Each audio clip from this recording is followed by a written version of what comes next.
Morning प्यारे बच्चों। आज है डेट 24 अगस्त। हम करेंगे कार्यपत्रक 22। सब्जेक्ट आपका हिंदी है, सांवले सपनों की याद। कक्षा 9वीं। गद्यांश को आपको ध्यानपूर्वक पढ़ना है और नीचे दिए गए प्रश्नों के उत्तर देने हैं। मिथकों की दुनिया में इस सवाल का जवाब तलाश करने से पहले एक नजर कमजोर काया वाले उस व्यक्ति पर डाली जाए जिसे हम सलीम अली के नाम से जानते हैं।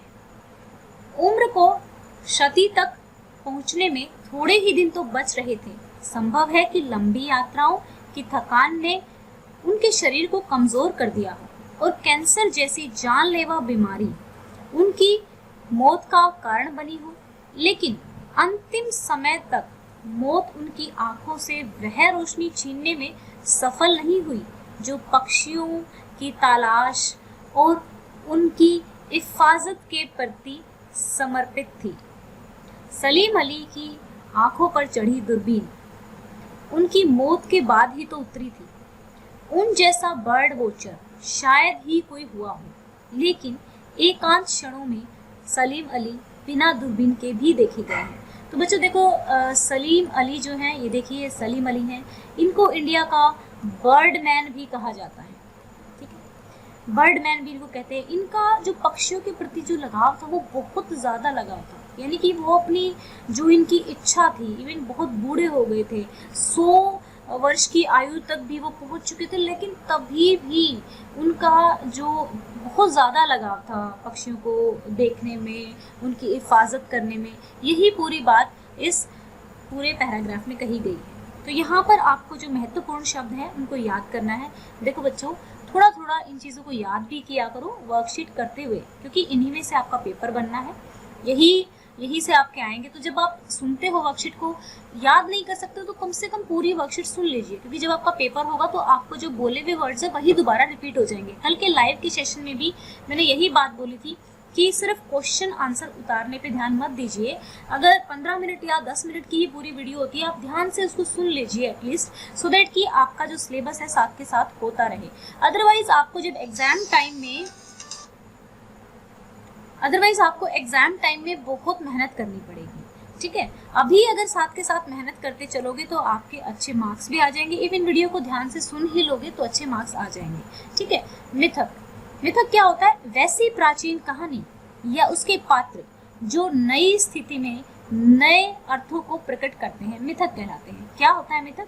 ऐसी प्राचीन कहानियाँ या उनके जो भी पात्र हैं उसमें जो नई स्थिति में नए अर्थों को प्रकट करते हैं, मिथक कहलाते हैं।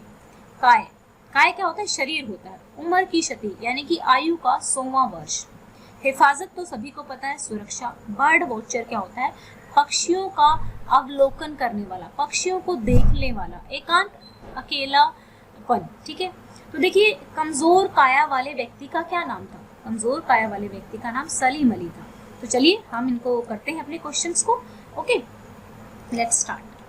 कमजोर काया वाले व्यक्ति का क्या नाम था? सलीम अली।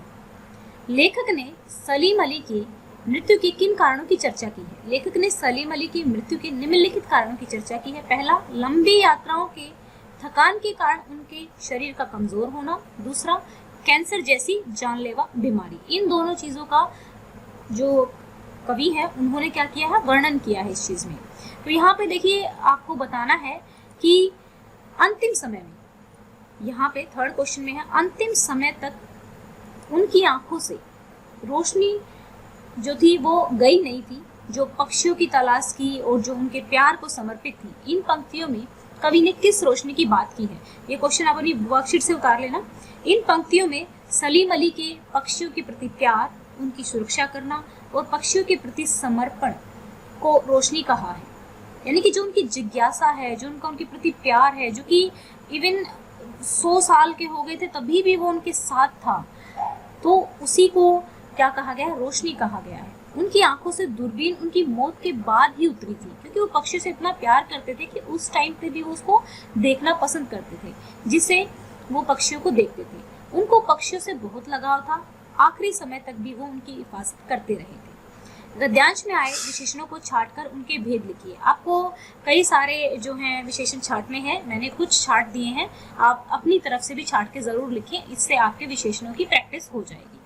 कमजोर, कमजोर क्या होता है? गुणवाचक। क्या बता रहा है? वह कैसा इंसान था? वह कमजोर था। जानलेवा, बीमारी कैसी है? जानलेवा है। ठीक है। अंतिम, ये संख्यावाचक विशेषण है। एकांत फिर से क्या है? गुणवाचक विशेषण है। तो जो हमारा लास्ट का क्वेश्चन था वो मुझे काफी इंटरेस्टिंग लगा।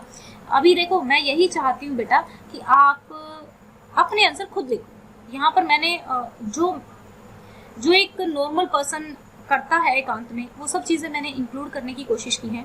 तो आप इसमें से कुछ क्वेश्चंस या कुछ पॉइंट्स उठा के लिख देना, साथ में अपने भी ज़रूर जोड़ना। ठीक है। उन्होंने कहा था कि एकांत में मोबाइल, टीवी, फ़ोन के अलावा, यहाँ पे एक बार क्वेश्चन हम देख लेते हैं क्या है। इन्होंने कहा, क्या आपने भी मोबाइल, टीवी आदि से दूर रहकर एकांत के क्षणों को महसूस किया है? आप एकांत में क्या महसूस करते हैं? अपने विचार लिखिए। हाँ, मैंने एकांत को महसूस किया है। एकांत में समय बिताने से हमें अपने आप का निरीक्षण करने का समय मिलता है। एकांत के वक्त मैं अक्सर ये सोचता हूँ कि मुझे ज़िंदगी में क्या बनना है। कभी कभी मैं एकांत में अपनी डायरी लिखता हूँ, जिसमें मैं अपने सपनों को कैसे पूरा करना है और अपनी भावनाएं लिखता हूँ। और एकांत में मैं ध्यान लगाता हूँ, जिससे मेरा मन प्रसन्नता और सुकून से भर जाता है। मुझे एकांत में रहकर प्रकृति को देखना बहुत अच्छा लगता है। तो यहाँ पर मैंने ये लास्ट में इसलिए छोड़ दिया है ताकि मुझे एकांत में रहकर प्रकृति को निहारना अच्छा लगता है, मुझे एकांत में रहकर अपने बारे में सोचना अच्छा लगता है। जो भी चीज़ें आप यहाँ पर लिखना चाहें, इतना भी आंसर जो है सफिशिएंट है अगर आप अपना नहीं लिखना चाहते। बट मैं सजेस्ट करूँगी कि इस लाइन को आप आगे पूरा करें और एक दो लाइन तो आप अपने तरफ से जोड़ें कि मुझे प्रकृति को देखना बहुत अच्छा लगता है, मुझे फूलों को निहारना बहुत अच्छा लगता है, जब मैं एकांत में होता हूँ या बारिश आ जाती है तो वो मुझे बहुत अच्छी लगती है। तो इस तरीके से आप अपना कुछ आंसर ज़रूर इसमें जोड़ेंगे। ठीक है। तो ये थी हमारी आज की वर्कशीट, और जो समास वाली वर्कशीट है वो आपने अच्छे से कर ली होगी। किस किस बच्चे को समास समझ में आ गए हैं मुझे कमेंट करके ज़रूर बताएंगे। और लाइव सेशन में मैंने आप लोगों को थोड़ा सा मोटिवेट करने की कोशिश की थी, सो दैट कि आप पढ़ना स्टार्ट करें। और ये वर्कशीट बच्चा आपके लिए बहुत इंपॉर्टेंट है, इनको ज़रूर किया करो अच्छे से। देखिए, क्वेश्चन करने के साथ साथ इनको थोड़ा सा समझना बहुत ज़रूरी है। ओके, तो आई होप कि आप पढ़ना स्टार्ट करेंगे, समझेंगे, क्योंकि आप ही हमारे देश की अमानत हो। आप नहीं पढ़ेंगे तो अपना जो देश है वो बहुत पीछे रह जाएगा। आप लोगों को ज़रूर पढ़ना है। Okay, thank you, have a nice day, may God bless you.